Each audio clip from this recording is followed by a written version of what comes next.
জীবন। আরে নয়ন, তুমি? আমি তো সিআইডিতে আছি। তাই নাকি? হ্যাঁ।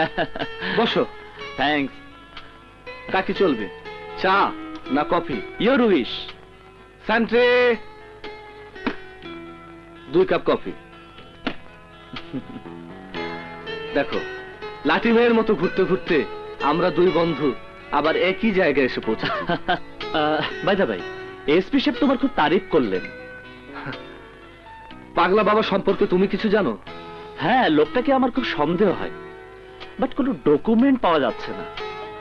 আগের ওসি সমস্ত কিছু জানতো, হয়তো টাকা খেয়ে সবকিছু ম্যানেজ করে ফেলেছে। আমার বিশ্বাস আমরা 2 জন মিলে পাগলা বাবার বিরুদ্ধে এগিয়ে গেলে তাকে গ্রেফতার করতে পারবো। আমাকে কিন্তু তোমার হেল্প করতে হবে। ও শিওর। বাবা বাবা, ওই সাংবাদিক বেটাকে ধরে আনা হয়েছে। কোথায়?